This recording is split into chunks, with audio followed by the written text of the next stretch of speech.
చెప్పండి అని నేను అడుగుతున్నా. నేను సిద్ధంగా ఉన్నా. ప్రతిపక్ష నాయకుడిగా మీరు సూచన చేయండి. మా నిర్ణయాలలో లోపాలు ఉంటే ఎత్తి చూపండి, సవరించుకోవడానికి మేము సిద్ధంగా ఉన్నాం. కానీ విద్వేషం వెళ్ళగక్కి నీ కోపాన్ని అంతా మాటల రూపంలో ప్రదర్శించే ప్రయత్నం చేస్తారు. ఆయన కళ్ళకు ఆయన చూపుకు ఒకవేళ బలమే ఉంటే ఆయన కడుపులో ఉన్న విషంతోనే ఒకవేళ ఎదురుగున్న వాళ్ళని మాయం చేసేది ఉంటే ఈ పార్టీకి వేదిక మీద ఉన్న మేము ఎవ్వరం లేకుండా పోయేటోళ్ళం. అంత విషం ఆయన మాటల్లో కళ్ళల్లో కనిపిస్తుంది. ఎందుకే 40 ఏళ్ళు తెలంగాణ ప్రజలు నేను గుండెల్లో పెట్టి చూసుకున్నందుక కాంగ్రెస్ విలన్ అంటాడు. నాకు నిజంగా ఆశ్చర్యం కలిగింది. కనీసము మాట్లాడే ముందు మనం ఏం మాట్లాడుతున్నాం, మనం మాట్లాడిన తర్వాత ప్రజలు ఏ విధంగా తీసుకుంటారని ఆలోచన చేయాలి కదా. మనకు విచక్షణ ఉంది కదా, ఆలోచన ఉంది కదా. మాట్లాడకంటే ముందు ఏం మాట్లాడాలనో ఆలోచన చేయాలి. మాట్లాడిన తర్వాత ప్రజలేం ఏ విధంగా తీసుకుంటారో కూడా ఆలోచన చేయాలి. మొట్టమొదటి విలన్ తెలంగాణకు విలన్ కాంగ్రెస్ పార్టీ అని ఎంత పెద్ద మాట అది. తెలంగాణ ఇచ్చినందుకు విలన్ అయిందా?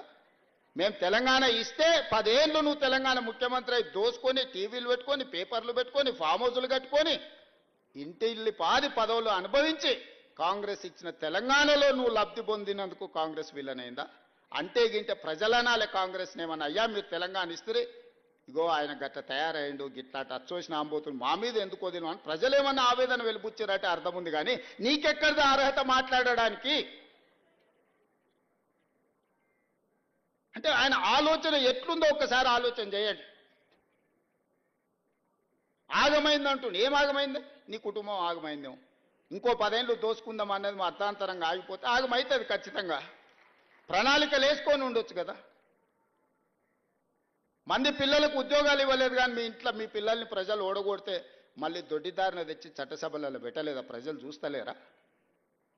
అందుకే కదా మీ ఉద్యోగాల నుంచి తొలగించింది ప్రజలు మిమ్మల్ని. ఇవన్నీ చూసినాక ఓ పెద్ద మనిషిని ఏదో మాట్లాడుతుంటే చెప్పాడు, 100 ఎలుకలు తిన్న పిల్లి తీర్థయాత్రలకు పోయిందంటే నేను మొత్తం మారిపోయినా అని. వరంగల్ సభ గట్లుంది. చేసిన పాపాలన్నీ చేసి వరంగల్ పోయి నేను కడిగేసుకున్నా అని ఆయన అనుకుంటుండు. కడగలేదు, 101వ పాపం కూడా అక్కడ చేసి వచ్చిన స్వామి నువ్వు. ఎందుకంటే కాంగ్రెసే తెలంగాణకు విలన్ అనడం ద్వారా. కానీ ఒక్కటి మాత్రం నాకు అర్థమైంది, నా పేరు తీసుకొని కూడా ధైర్యం రాలే. మొత్తం ప్రసంగం మీరు గమనించండి, ఎక్కడైనా పేరైనా తీసుకున్నాడా?